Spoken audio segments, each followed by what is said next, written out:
All right, good morning, everyone. Just going to let our panel get seated here and our audience in Austin take a seat. Good morning, everyone. My name is Matt Ewald. I serve the Texas Tribune as Senior Director of Events and Live Journalism. We welcome those joining us in person here in Austin and those online for today's wide-ranging discussion titled The Texas Economy, Our Workforce, and What's Working. We're joined today by Tamara Atkinson, CEO of Workforce Solutions Capital Area, Ray Martinez, President and CEO of the Texas Association of Community Colleges, and Lynn McBee, Workforce Development Czar for the City of Dallas, all in conversation with Texas Tribune CEO Sonal Shah. Whether you're a parent wanting to best prepare your child for tomorrow's workforce, an employer determining how to best seize the opportunities made possible from a growing Texas, or a Texan seeking stable employment, a change in jobs, or the new skills to advance their career, we hope you'll find today's program valuable. Today's program will run an hour with 45 minutes for conversation and 15 minutes for your questions. Here in Austin, we have mics for our in-person audience. Our virtual audience can also submit questions online at our Q&A portal. That's at texastribune.org/ask. That's texastribune.org/ask. We are grateful for the support of our sponsors. Major sponsors for today's event are Philanthropy Advocates and Educate Texas, and our foundation sponsor is Houston Endowment. Though corporate sponsors and donors underwrite this event, they play no role in determining the content, speakers, or line of questioning. On behalf of my Tribune colleagues, I also want to thank all those who support the impactful journalism of the Tribune, including those who have become members. To learn more and to become a member, visit texastribune.org/support. And before we begin, I would like to call attention to our next Tribune event on January 24th here in Studio 919, here in Austin and online. We'll discuss how new laws are affecting Texas community colleges, focusing on the impact of legislation that shifts the state's funding structure for community colleges with the goal of incentivizing degree completion and better workforce preparation. HB 8 is likely to be a topic of conversation today, and we hope you'll join us in a few weeks as we delve into the issue further. You can learn more about both events at texastribune.org/events. So now let's get to our panel. Tamara Atkinson is CEO of Workforce Solutions Capital Area, the Workforce Development Board for Austin. She is responsible for strategic planning, oversight, and evaluation of Austin, Travis County's workforce system. She oversees all operations within the organization, as well as external relations with elected officials, educational institutions, civic and business leaders, economic development, and national education and workforce entities. Pardon me, just one moment. The paper is sticking together. How embarrassing. Ray Martinez is President and CEO of the Texas Association of Community Colleges, a comprehensive membership association comprised of a diverse mix of 48 community colleges from across Texas. He provides leadership to advance state policy, institutional practice, research, and with developing meaningful multi-sector partnerships in support of Texas community colleges. And Lynn McBee was appointed Workforce Development Czar for the City of Dallas by Mayor Eric Johnson in early 2022. She has also served more than 9 years as CEO of Young Women's Preparatory Network, a public-private partnership that creates STEM-focused schools of choice where 100% are accepted to college. Our moderator today, Sonal Shah, is CEO of the Texas Tribune. She has started and led social impact efforts in academia, government, and the private and philanthropic sectors for over 25 years. Previously, she served as interim executive vice president at United Way Worldwide. She founded the Asian American Foundation in Houston and founded and led Georgetown University's Beek Center for Social Impact and Innovation. We thank our panel for being here, and with that, I turn the program over to Sonal. Well, Happy New Year, everybody. It's great to have you here. Ray, Tamara, Lynn, I am so excited about this conversation and So what a great way to start the year and having a conversation about workforce and workforce solutions. You know, we're such an interesting state. We have high growth rates. We have unemployment at about 4%, 4.1%, and we have high poverty. But we also have solutions, and there are things that we can do. And as our economy continues to grow, as the number of jobs and openings continue to grow, the real question we're going to be talking about today is like, how do we solve this problem? How do we take where the gaps are and really think about what's the best way to find solutions, and what is it going to take to make it happen quickly enough as the growth rate of the state, as we continue to grow in the state, and what does that mean?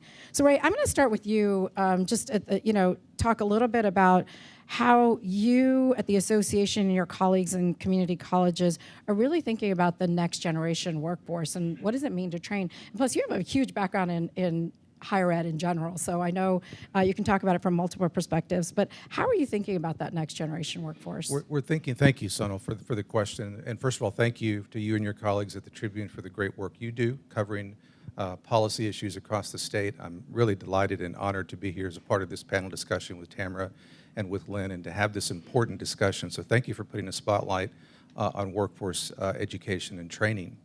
We think a lot about this from a community college perspective, and that's true today, but it's been true for years. Obviously, there's a lot of discussion right now about the passage and implementation now of HB 8, and we can take a slightly deeper dive at some point in the conversation about what exactly that bill does, because I know you'll have a longer conversation about it with a great panel here on the 24th.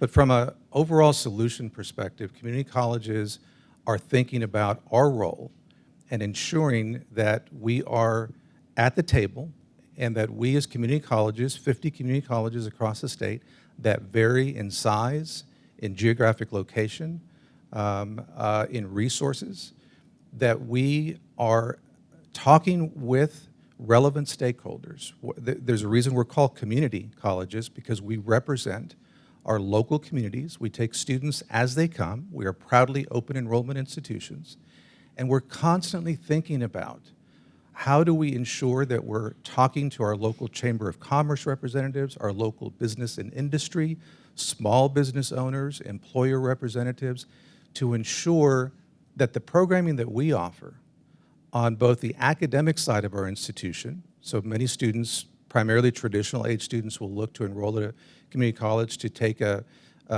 traditional academic degree pathway towards a degree in criminal justice, for example, or a degree in political science or sociology, social work. All of that is relevant and high excellence at our community colleges across the state, at all of our public two-year colleges, by the way, our TSTC campuses, as well as our Lamar institutions. But we think about this constantly, and we want to make sure that our programming is relevant, both traditional academic degree programs, but also our workforce education training programs. And increasingly, and here's where HB 8 already comes into play. We have, it's been traditional that what you could take as a student at a community college would be traditional academic 4-credit courses, workforce education training, which are also credit-bearing courses, but then continuing education are traditionally short-term credentials that can be obtained and were not necessarily funded by the state in the past. What HB 8 does is to put an emphasis on the importance of those short-term credentials that lead to licensure or certification for a student that obtains them. There's economic and career value in that.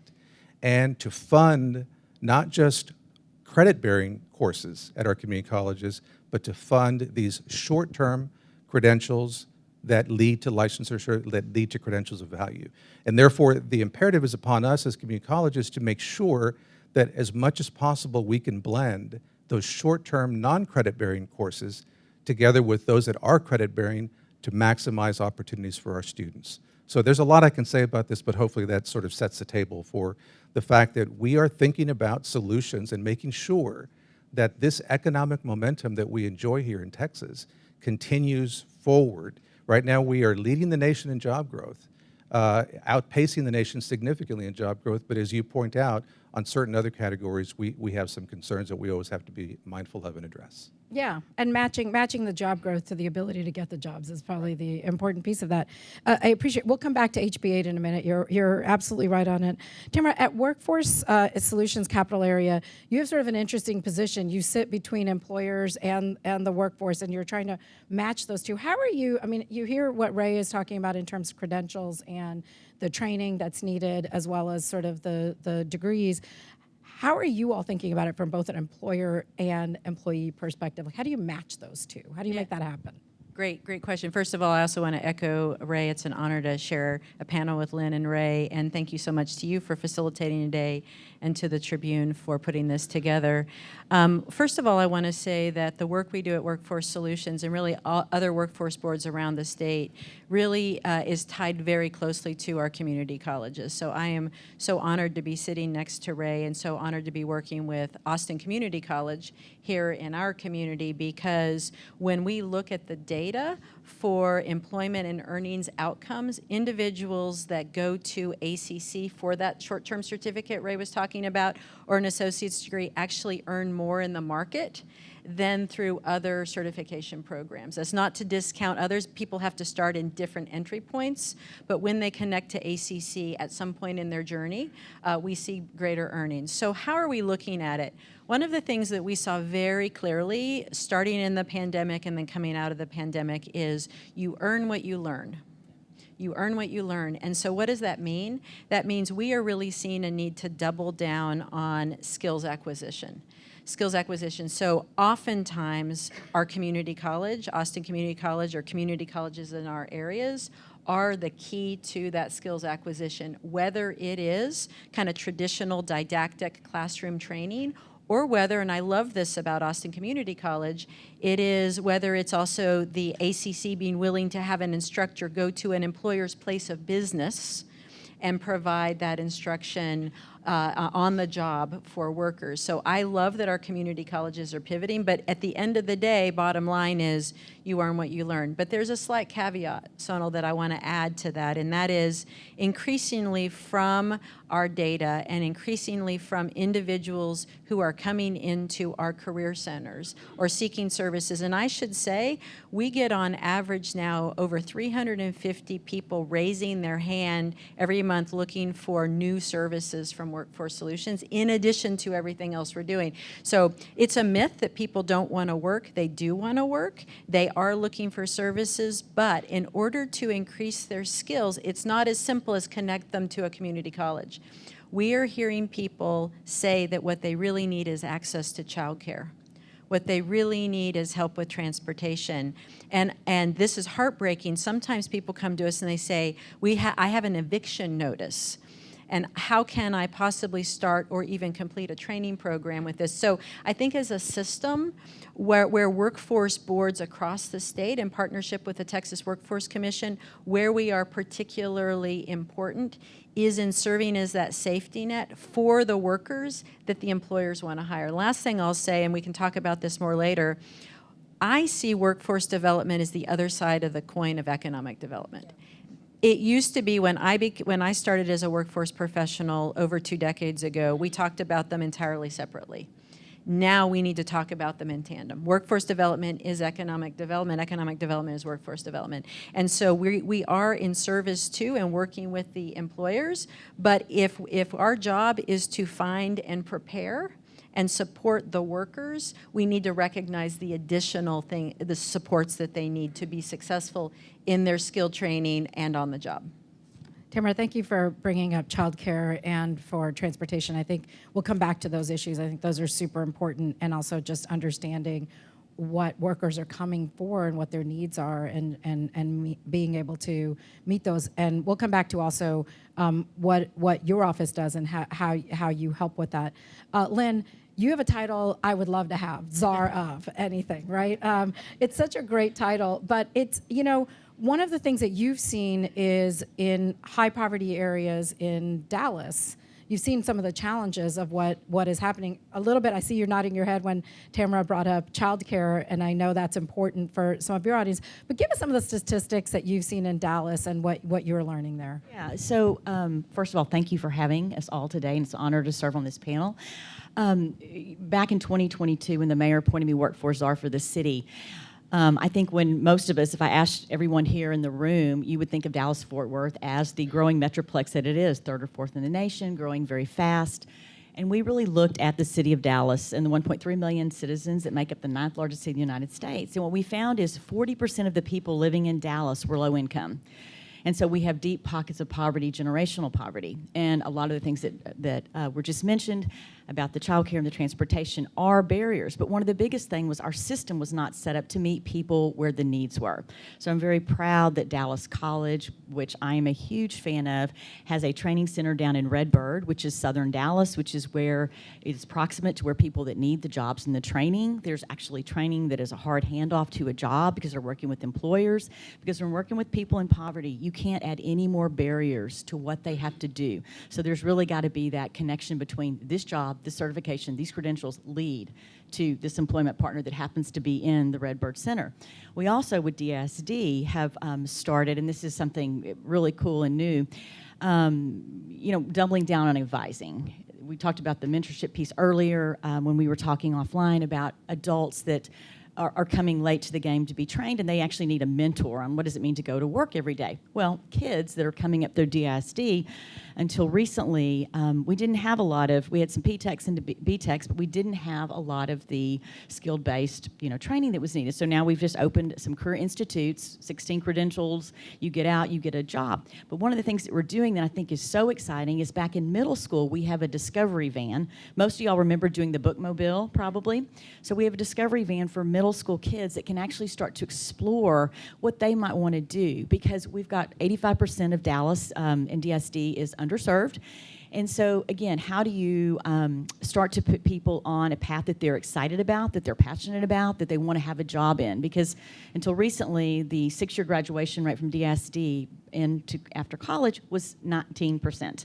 And so we had a lot of ground to make up. So, we have oriented our work towards taking the jobs and the training into big nonprofits, having Dallas College start to invest in the areas that actually need the training, so bringing the services and the training proximate to where people are, making sure that our system, being DSD, Dallas College, that everyone is lined up and really working on advising and mentoring and connecting people with skill jobs that are going to actually lead to a career.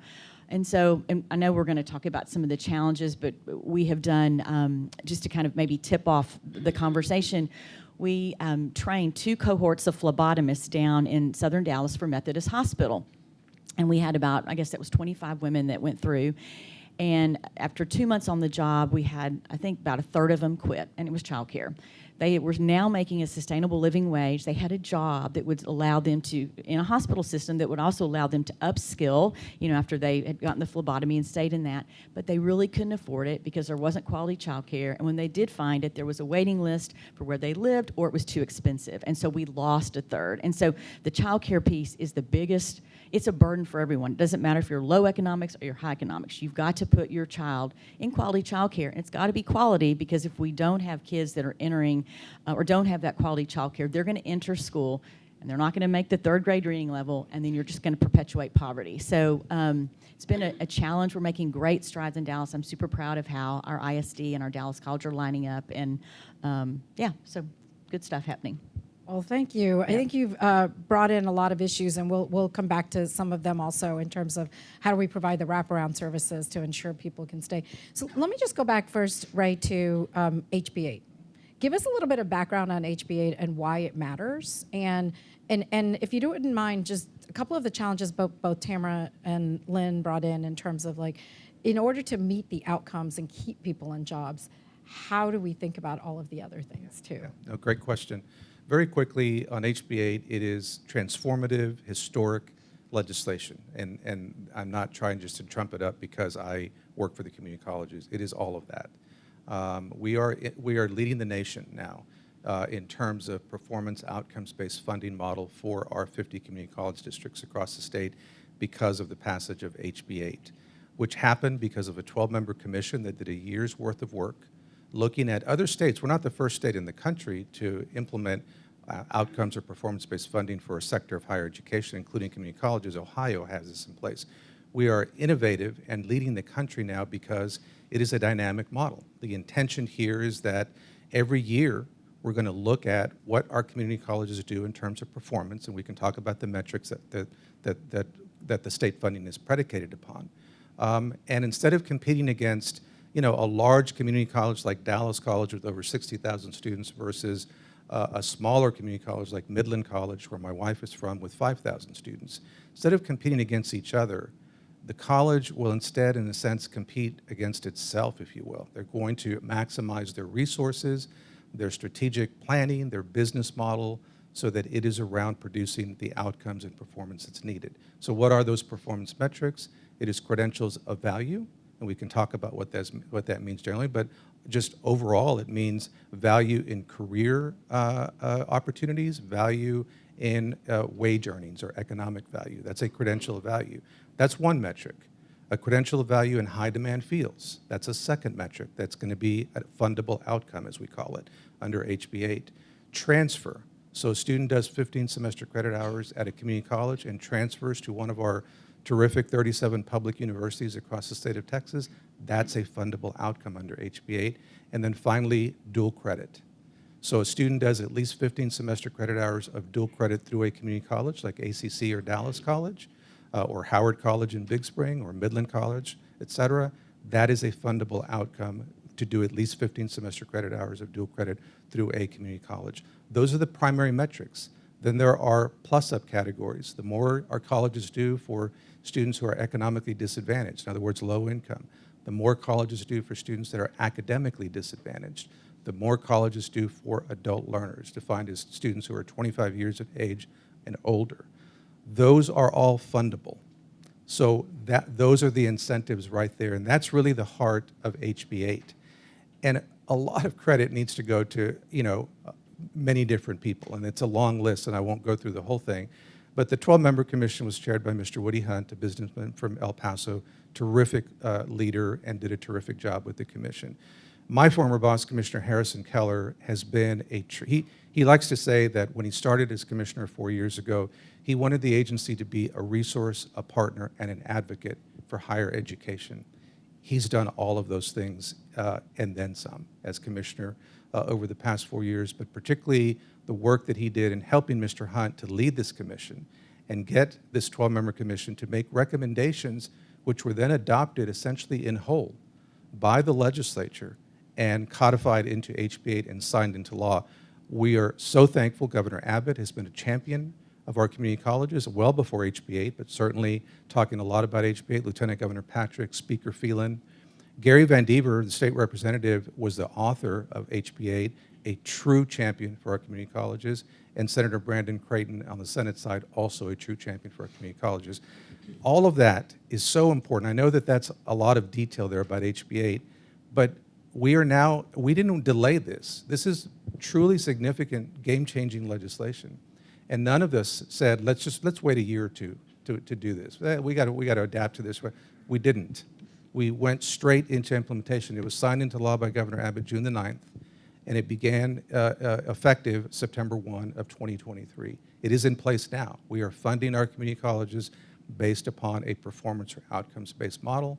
We are fully into funding. Last thing I will say, this happened in large measure, perhaps primarily because all 50 community colleges stayed unified. They had one voice in talking to the legislature, one voice in the commission work over the year of looking at other states and trying to come up with the final recommendations. The community college CEOs were unified in saying, we want this, and now unified in saying, we're going to successfully implement HB 8. Which doesn't happen all the time, so that is a and the that final is a vote on feat in HB 8 itself. was unanimous by the Yeah. legislature. In this day today, in the sort of the divided politics that we have in this country and sometimes in this state, how many times can you say significant legislation passed in final vote with all 31 senators supporting and all state reps, all 150 state reps? Amazing, and again, support from state leadership. Well, I will say after that bill passed, I received a lot of emails from folks in other parts of the country saying this is really great legislation and we need to think about it in our state. So appreciate you bringing in the details. Tamara, as we look at HB 8 and the community colleges, the institutions will do their job, I'm sort of struck by both you and Lynn's comment about how do we keep people in jobs? We can train them for jobs, but how do we keep people in jobs at a time if it's not really about the training, if it's also about the transportation and the childcare? How are you thinking about it from where you sit in the state, in the city? Sure. Well, first of all, I'll say that I appreciate that you're recognizing that just because we get someone into a job, our job isn't done. It used to be that I think that we would sometimes check a box. Someone's employed, check, we move on. No longer can we do that. I think it's a few things. I think it's meeting people where they are and recognizing if they need supports to complete skill training, skills acquisition, get into the job, a true assessment with the individual. What is it going to take to keep you and help you? That's where the workforce system can help for a period of time with that transition.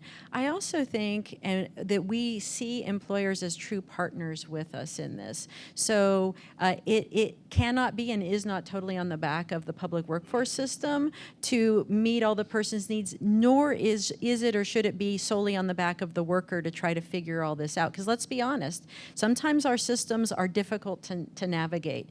And so we really need to be able to provide a level of clarity and support, and businesses are our partner in this. Businesses are our allies. That's why I said workforce development is economic development. And so I think one of the things that we've seen that works, besides doing what we can to extend or bridge supports, but is also to work with the employers to find out how might they step in, what is the competitive advantage, retention advantage to the employer to step in and help to provide supports themselves. So if you think of our K through 12 system as kind of readying the workers, the community college is giving them that injection, if you will, of skills, and then they launch into the workforce. The employers really kind of help pick up the workers, if you will, and help continue their learning. The Texas Workforce Commission, operated by workforce boards, has many great programs to help employers, but on-the-job learning or a level of apprenticeship learning, we work very closely with our unions, for example. All of that together is part of how you show ongoing lifelong learning as well as continued support that ultimately helps the workers see that they're not alone in trying to navigate this, and helps the workers feel the value that they deserve for what they've learned and the contributions they're making. And let me just step back for 1 second. You're sort of a quasi-government entity, and I'd love to understand just sort of how do you work between employers and employees, and if you're an outsider, how do I know about you? Oh, great question. Well, we've grappled for a long time with the recognition of what we do in the community. I think the way that we build name recognition, frankly, panels like this, thank you very much. Also just being very active in our community. The way we organize our work is through what we call sector partnerships. What does that mean? That means we look every year at the jobs that are being created in our area and what are the industries that are really driving that job growth, and especially industries that are creating entry and mid-level jobs that are quality with career pathways.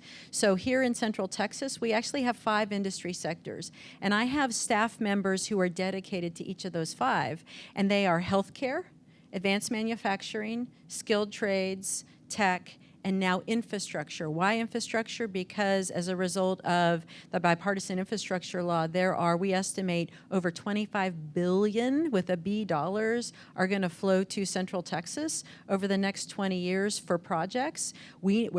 Those projects will only be successful if we have the workers. So we organize around meeting employer needs. That's that economic development link. We have staff dedicated to that. And then we look at our services as to the workers, what what we're trying to do with business is help them find workers expeditiously and help them find workers that either have the skills or can quickly grow those skills.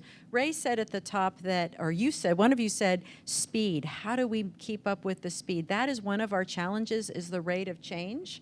And so as we work with our business community, it is about how might we look differently at what skills acquisition looks like now in this modern age. Workers should not be asked to choose between going to work and therefore having a paycheck and building their skills, because we know skills are the premium of how you afford your lifestyle and to care for your family. So it's not novel. The apprenticeships and unions have been doing it for decades. Merge the two together. Help someone get a job while they are also building their skills. That's the secret sauce. One quick comment about speed that Tamara brings up, because I think it's such an important point. The way the way higher ed is structured here in Texas is we have a lot of autonomy given to our institutions of higher education with coordination through our state agency, the coordinating board.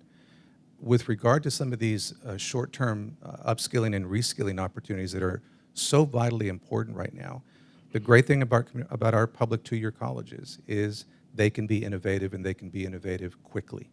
So we have examples, present-day examples of Victoria College seeing that there was, we needed sort of the technicians that implement the lines for high-speed internet that were going on in the Victoria region. They found that the company that was doing it was bringing workers from out of state to do some of this implementation. Victoria College quickly put a program together that would train these line workers to be able to hire people locally versus this company bringing folks in from out of state to do that. That's but one example. The Samsung partnership that began back in 2014 with ACC is a terrific example of how a college, a public two-year institution, can move quickly because of this autonomy and respond to those emerging workforce needs. And right now, we're changing at an even faster pace than even 3, 5, or 10 years ago. We need to have that flexibility. Can I give another quick example? Of course. I want to get Lynn in this too. So absolutely. So also in partnership with ACC, we actually had a large hospital system here in Austin that really needed medical assistants, MAs. And we went to our community college. The program was 1.5 years in length. The employers said not fast enough, to the point of speed, not fast enough to keep up with our demand.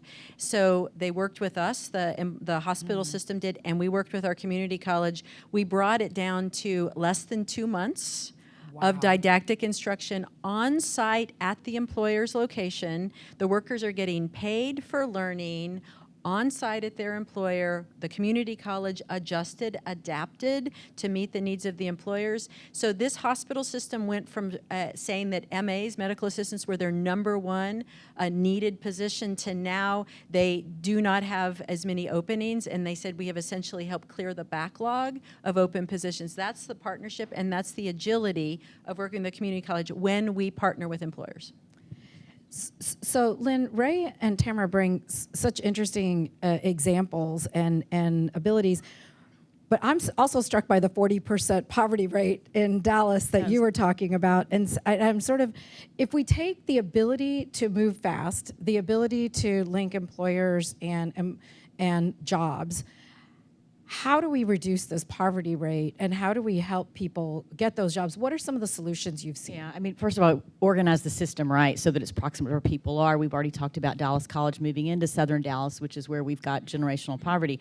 That's one thing. Then getting very serious on the child care piece and saying to the employer, you give an eye plan, you have a dental plan, let's do some type of child care plan, and really have the employer own that for retention, quality of life, all the issues, making sure that child has got good learning. That's one thing. The transportation needs. Do we have the DART system that is aligned right? We've worked on that to rework so that we've got the high usage in Southern Dallas in the areas that people really need to move and get jobs. And so it's really thinking about the system and all those barriers that you need to address.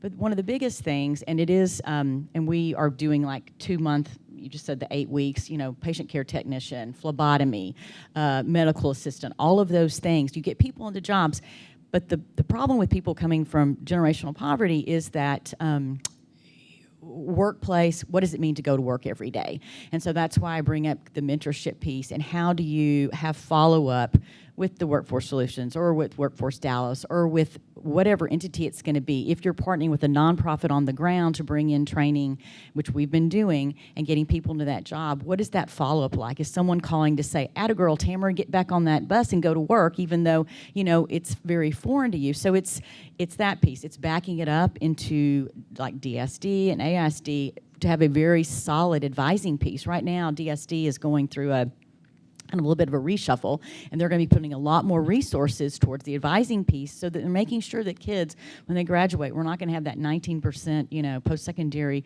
graduation rate. We're really going to say, okay, what is the path that you're passionate about, and how can we advise you to get there? So that we now are going to have one college advisor for every 300 students, which is still a lot, but it's a lot better than where we are. So, you know, I think organizing the system to meet people, we know you can read Parkland's Community Needs Health Assessment.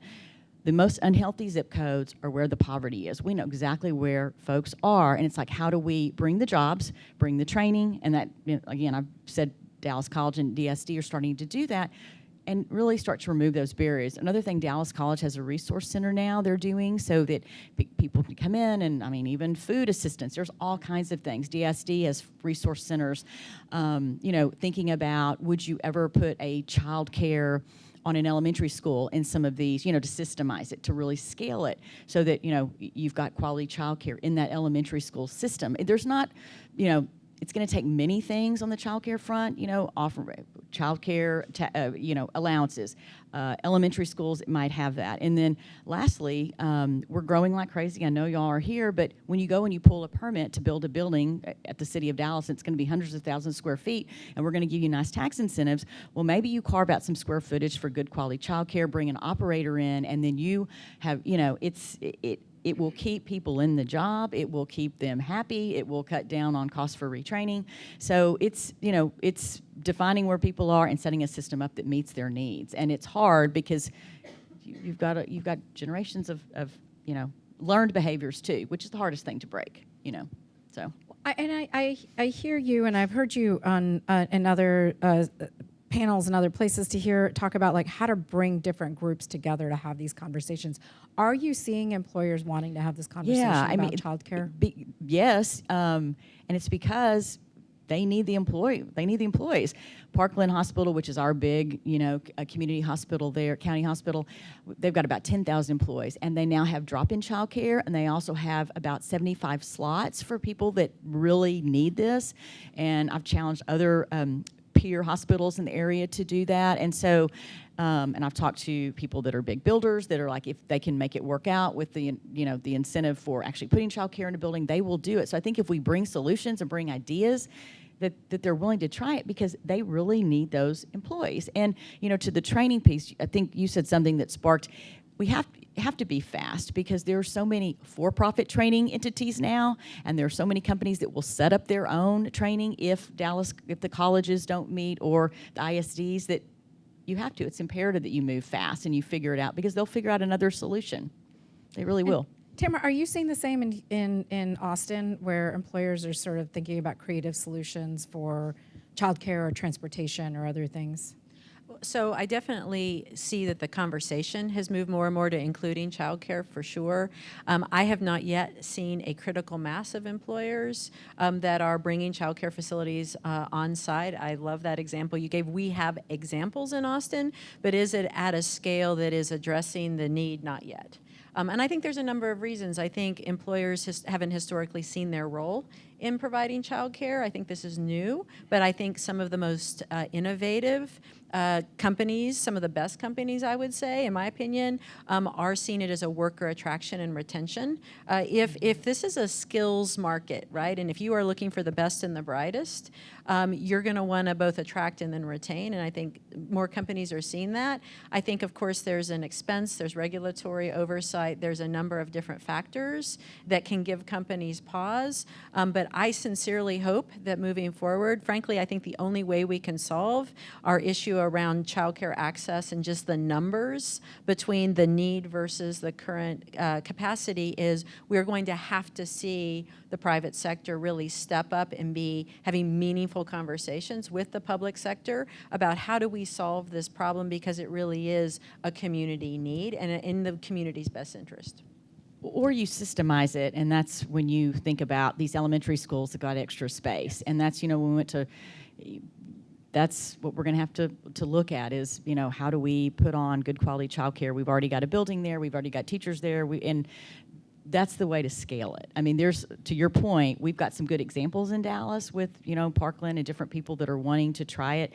But the only way to scale it is to systemize it. And the big systems are the ISDs, the Dallas colleges, the ACC. That's the way to systemize it. It's not the one-off employers. Yeah. One quick footnote to the childcare conversation. It's something that we think a lot about at our community colleges.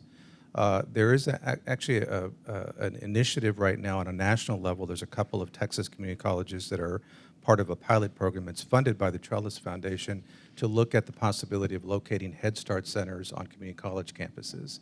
It may not be something we can scale to all 50 here in Texas, but we're looking at our association, we're looking at partnering with the National Community College Trustees Association, because they're the grantee for the Trellis Foundation, to see if we can expand the pilot program and see about more than one or two Texas community colleges who might be able to locate a Head Start center on their campus to try to address some of the child care issues. Or even have like the city of Dallas or the county of Dallas. I mean, where you've got 10,000, 12,000 employees, do it for your employees there. That's the perfect beta test. It's like, put child care on site there. So all things being explored. We do have some good examples of some positive things, but nothing at a scalable, real impactful level yet.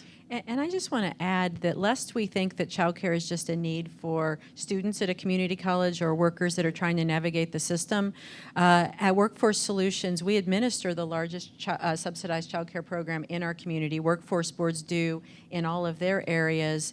And we have seen year over year a 54% increase in the number of childcare recipients who identify as being homeless. So what does that tell us? These are individuals, these are families that are working every day in our economy, because that's how they qualify for the child care. They are working, but they are unhoused. And so they are seeking services, and even with our services, they still are having a hard time making ends meet. I think as we, as a community in Texas, as we look at how do we continue to bolster this amazing economic prosperity we have, we really have to recognize childcare as a critical piece in this puzzle. And I think the canary in the coal mine is how many people are receiving services, doing everything we ask them to do, but are still not making ends meet. Yeah, and I think this is, it's always a reminder that it's not any one solution by itself that's enough. It's that we have to look at housing. We need to think about childcare, transportation. How to get to places. Let me, we've got a couple of minutes before we go to questions. So let me ask you about data for a second. And how do we know what's happening, what's working? Like, what's the data? Are you looking, Ray, from the association perspective?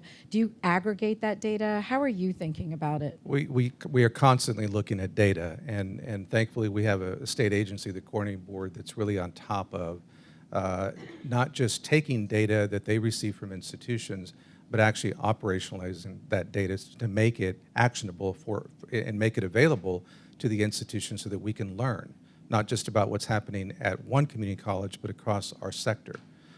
So data is constantly needed. We are using it to successfully implement now HB 8, and data has always been something that is an important resource. With regard to the conversation about workforce education, training, career, continuing education, labor market information, real-time labor market information is critical. And in the past, it's been harder to get our hands on. The Texas Workforce Commission does a great job, and they have lots of good information working with our various workforce solution boards across the state of Texas. But we need to have, especially as things are changing in our economy so quickly, generative AI is just one example that it is just transforming so many aspects of our lives right now and happening almost daily changes at this point, right? So I think for us, it's important that we can have that labor market information so that we can make informed decisions about what we need to do to retool our workforce education curriculum. So that if we are doing something that is sort of a legacy program that in the past has been needed but maybe is not as critical today, informed by labor market information that is not just statewide, but local and regional real-time labor market information so that we can make informed decisions. That's an example of data that we need to get our hands on a day-to-day basis so that we can make informed decisions. Yeah, so I would say that the value proposition of Workforce Solutions is actionable data. So I'm really glad you asked the question about data. We love working with our community college to provide that kind of labor market information because we can match what TWC, Texas Workforce Commission, has with local on-the-ground data to help our community college. But I will say that here in Austin, we are really proud that for more than 6 years, we have taken it upon ourselves to actually measure what's happening in the employment ecosystem. So how many people are across our community accessing these short-term workforce credential training through ACC and others that Ray was talking about. And I can give you some hot off the press numbers that we haven't even debuted to my board of directors yet. So board members, here you're hearing it first. But you will hear it. So what we saw in 2022 was, as a community, we trained over 4,500 workers with skill training. Some of them were working, some of them were unemployed at the time, but skills acquisition enhancement for over 4,500 individuals. And of those individuals, their average starting annual wage, quarterly wage, was just under $2,800 a quarter after receiving skills training. So if you needed evidence that you earn what you learn, after a short-term skills training, we were able to raise median quarterly incomes up to $10,000. So under $3,000 to $10,000 after short-term training, which is a 254% increase in wages. So skills are the differentiator, and what workforce boards do in partnership with our community college and employers is we really partner to find those solutions and use the data to make it actionable. Lynn, I'm going to ask you one final question, and then I'd love to start with questions. How are you looking at data in terms of you've got, you're hearing from communities, here's what's our challenge. How does that data feed back into solutions? Well, we're lucky. There's a nonprofit in Dallas, the Commit Partnership, that does a lot of dashboards, a lot of measurements. So they're pulling a lot of this labor data. I think they might even get some from Pew Center. And so there's lots of dashboards. It's informing kind of what DSD is doing, what Dallas College is doing. We have the Dallas County Promise that was born out of the Commit Partnership and really looking at data and like, where are the jobs? What are the skills needed? What are our kids doing when they graduate from high school? What is that 25 and up doing? And so we're lucky to have that data subset and that nonprofit in our community. It's very Dallas-centric, but it's a fabulous resource. Thank you. Should we start with questions, Matt? Absolutely. Excuse me. And for those gathered here in person, we can certainly welcome a few people up here to ask their questions in person, but we have a lot of questions that have come online from Texans around the state. This person asks, what solutions exist for those of us in more rural areas who do not have easy access to our regional community college's main campus? What makes it very costly to have residents train for vocations that require capital-intensive training spaces, trades, healthcare as some examples. Ray, do you want to take that? And then I'll turn it over to Lynn. Well, I mean, what comes to mind for me, for example, is Howard College in Big Spring, Texas. They have a campus in San Angelo. And last summer, they announced a grant that they received from Lowe's company. I think it's the hardware company. I think they have a foundation. And they were, because they're one of the few places in the West Texas region that trains, that does skilled workers in electrical and plumbing for pre-apprenticeship programs.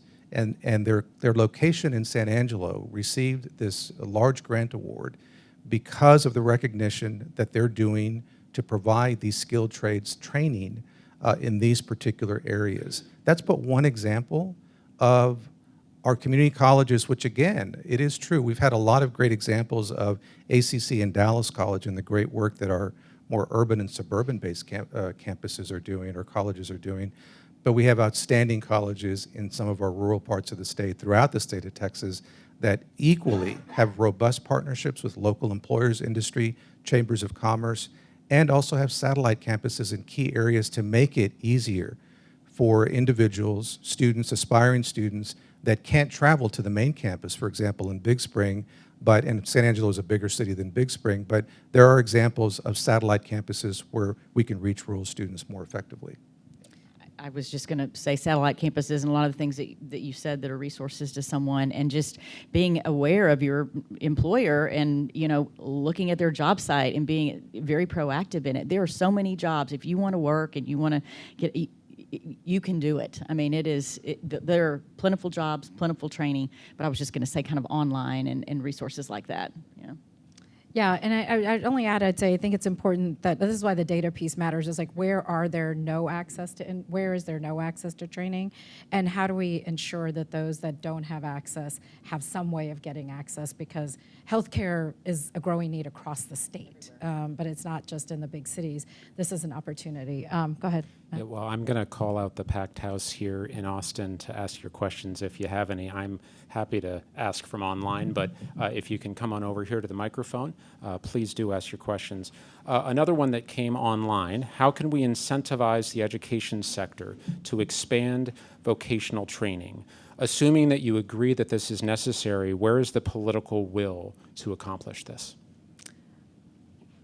Do you want to start, Ray, and then I'm going to turn it over to Tamara, see how she's working here in Austin. I mean, I think that, first of all, we have to talk about our public two-year higher education institutions, our community colleges, but also our TSDC campuses across the state and our Lamar institutions. Excellence abounds, in my opinion, across our sector. And so with regard to... Just go into detail on both of those. Really well, quick, so TSDC are primarily... if a student knows what career they want to pursue in a skilled trade, for example, a TSDC campus is an outstanding choice. So is a community college. I need to make sure I wear the community college hat. But our TSDC campuses are terrific as well, as are our Lamar institutions, right? So Lamar State College in Orange and in Port Arthur are similar to two-year community colleges in the type of credentials that they offer, short-term credentials and associate degrees as well. So there is a strong emphasis upon vocational education, or what I would say workforce education training, continuing education. What I said about HB8 placing state revenue into the hands of our community colleges and incentivizing our community colleges to do more for these non-credit short-term upskilling, reskilling credentials is a critical change to how we fund our colleges across, our public two-year colleges across the state, and it shows the importance that the legislature and state leadership, Governor Abbott and others, place on expanding vocational education and training. I would say two things really quickly. One is we can, the workforce system can help with destigmatizing these career technical education jobs. And we do that by working with employers to uplift the great opportunities, as well as sharing workers' stories who are working in these industries. I think the second way I would say to expand is we've got to help the schools. If I think of the K through 12 system through that question, the schools are really, overburdened in a lot of cases, really trying to keep up with all the things they're mandated to do. So Workforce Solutions, we have staff that go into the schools, that partner with the schools, that bring them resources. And one of the best things we do, I think, that I'm excited about is every summer we host, with support from Texas Workforce Commission, a teacher externship program where we bring educators into industry to help them see the value of vocational education, career technical education, whatever you want to call it, but what it means to work in industry. Those teachers then write curricula, they go back into the classrooms the following year and exponentially impact hundreds of students. And so I think there's a number of ways, but it's really got to start with changing our cultural narrative that everyone must go to a four-year university to have value in our economy. That's just not true. Please. Hi there, good morning. For those of us representing sectors that have looming workforce shortages, so in our case, the water sector, one of those infrastructure industries with billions of dollars behind them, where do we start to become a sector partner, or where do we start in providing you with real-time labor data? Well, we would love to, if you're here in the Austin area, would love to have you contact me, and I would love to put you in touch with our sector partnership. We have over 140 members, and we're going strong, so would love to connect with you. I think if anyone who's around the state, your workforce board is doing work with industry sectors. And so whether they've officially called out infrastructure as a target industry sector that they're supporting, or their other sectors have infrastructure as a component, reach out to your workforce boards and they should be able to connect you. And if you're not in the Austin area, I bet I have a community college that's interested in talking to you. So please talk to me afterwards. Okay. Hello. First of all, thank you for being here. I think everything that you are doing is very important. My name's Nikki Kosich. I am running for State Rep 46, but I'm a continuing education provider. I've worked for ACC as an adjunct professor. I wanted to see things advance. There is a demand that's not being met, and it's similar to her. How do we, is there a porthole on the internet? Do we set a meeting with you? How do we reach out to you? I'd like to see my career field, the previous career field I had, advance. And I have over 30 years of experience at that. And I see a lot of regulations getting in the way, and I'd like to see easier access. What do you suggest as far as reaching out to you all through the internet or whatnot to schedule meetings, to have discussions, to figure out how do you partner, for example, satellite campuses? In my area, it's not in district for community college. The voters didn't vote for it. But there's a need, as well as people that are not going to, they need a vocation, but they're not necessarily college bound, to get them there and the recognition that they need, not just through the private sector, but through the colleges, the workforce, these types of things, so that they're really, truly getting in the work field and it's expanding it. So Ray, can I just start really quickly? Lynn, how do people find out about where to go and what to do? Yeah, I mean, so you can hook up with Workforce Dallas if you're in Dallas, or the Workforce Solutions of Greater Dallas Board, and those are both places that you can, again, going through the internet. I'm happy to hand out my card. I mean, we're accessible and we're ready to serve. So I think, those are two ways. Just going online and finding those resources. Can I say one thing that Please. I wanted to say to the question earlier about the political will to do these things? The mayor, every city council member realizes, to your point, that workforce development is economic development and it's poverty disruption. You're only going to have a thriving city with an equal tax base if we have a strong workforce. So the political will is there and alive, because your city's going to die if you don't develop these trades and these skills and these jobs and have the economic growth and a great tax base. So I just wanted to lay that on. I mean, it's like political will's there. The city will not thrive otherwise. So. Sorry, but No, thank you online for that. resources. Yeah. Correct. Just a quick addition to this answer here is that the coordinating board has been working on a sort of portal that students could go to. I think it's called My Texas Future. It is now up and running, and it is a place where students can go and look at any of our higher education institutions, community college, public four-year, et cetera, and chart a path and figure out, here's the cost, here are the degree programs that they offer, certificate programs, continuing education programs, and begin to plan that out, irrespective of where you are in your education. Well, one right? of the things I was seeing at the community college was something that's 500 hours to get you in the workforce, maybe in a hospital, working in medical, doing your internship for, doctors or whatnot, so you could advance, have, an interest in lifelong learning, was that they just didn't have the availability of the people that were instructors, were continuing education providers, to provide that to them. And so something that could take 500 hours and be a 6-month boot camp and then get your 2-year degree if you're college bound and have work, be able to pay your child care, be able to get up by your bootstraps and have something introducing you, was held up and strung out over 2 years. And that's why I'm like, how do you become a satellite?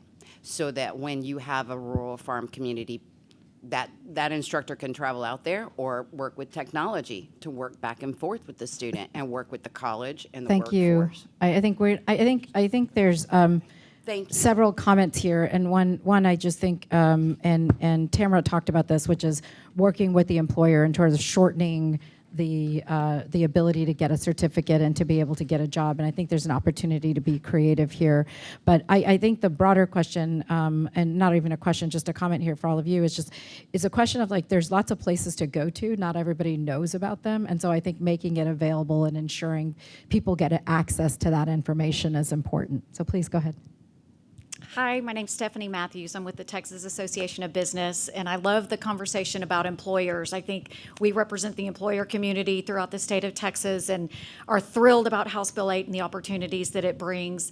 I have two short questions. One is, I would love for y'all to share the College for All, I think, mantra created sort of a schism and a divorce between employers and education communities, and we view HB 8 as the opportunity to bring employers back to the table. We will be focusing on that in 2024. So one is, in your experiences, can you share some examples of how you effectively bring employers to the table? Because it's a struggle. And second of all, and Ray, of course, appreciate your partnership, maybe some examples. I know you have some early success stories of some of your community colleges working with employers, signing MOUs and taking advantage of the opportunities in HB 8. Can you share some of those so that as we travel the state, we can help to bring employers and educators together and help them engage? Tamara, Lynn, why don't you take the first question, and then Ray will turn it over to you for the second one. Sure. Well, very quickly, so first of all, thank you for everything you do. We love working with Texas Association of Business. I would say that employer need drives employers to the table. So when employers feel like they have all the job applicants they need for all, and they found all the skills that they're looking for, they're not going to look for needs. We have not actually had a difficult time engaging employers around workforce development because they have a need now, and the really smart employers that are going to last see that they're going to have a workforce challenge into the future, and so they're willing to come around the table. I'll just say in Austin, we've done a really good job of bringing market competitors around the table because what they all share in common is workforce shortages and workforce skill needs to innovate. And so by talking about the now and the future, we've been able to engage them and had fabulous results. And Lynn, sorry, one quick. How are you thinking about the stigma piece of this? So I mean, it's a job thing, and we've gone back, and that's why we're doing these discovery vans starting in 6th grade, like the bookmobiles, where we normalize that all of these are job opportunities for you for the future. And getting away from this side of the building goes to college, and this is the vocational side. So really starting to normalize those things, introduce those career paths at earlier, like we're really doing it in middle school at DSD, and really, again, access, opportunity, awareness around all of those things, and normalizing it, making it just another thing that is another option. You know, college is an option, that 4-year college, the 2-year college, a trade. We've got all these P-Tech, these B-Techs, we've got the career institutes, and so there's just, what's the best fit for you, right? And so it's just normalizing it and working very hard with DSD and Dallas College to just break that. And I think we have, and I think the employer need has driven that. And also we have a great deal of poverty.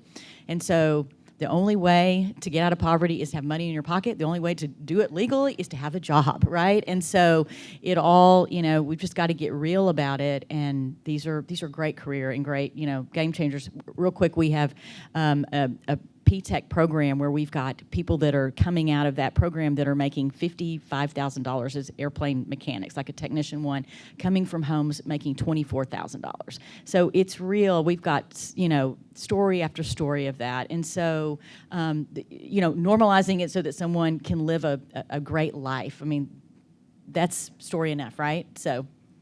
And Ray, do you want to answer the community colleges? Yeah, I think that, Stephanie, first of all, thank you for the wonderful partnership that we have with TAB and for your leadership in particular. Your board chair, Massey Vidial, is a great partner for us, and we appreciate you all very much. There are many examples, and so I think some have already been given. What I would say, we've been focused at the association perspective. Our community colleges are deeply immersed in engagement with their local employers, industries, chambers, et cetera. That's going on across all 50 community colleges. At a statewide level, back in 2021, maybe early 2021, maybe 2020 calendar year, the association that I work with, started what's called the Business Advisory Council. and it is a representative. In fact, Tamara used to sit on our BAC, our Business Advisory Council. It is a mix of 20 or so community college CEOs and large industry representatives from across the state. We come together on a quarterly basis and we talk about we kind of keep this conversation going, and we talk about and have presentations. Our Texas Success Center, which is part of TAC, does a lot of really important research, again, on labor market trends. We are focused on this, as you know, Stephanie, on a statewide basis, and will remain focused, especially because of the incentives now that are provided by HB8. One last example, just yesterday in the Statesman, there was an article about ACC looking at the possibility of free tuition for high school students who graduate in their district. And they gave credit to HB8 because of the funding that comes through HB8 gives them the revenue to be able to look and be innovative in other ways. I think we're going to see examples like that play out in more robust connections with industry and business as well.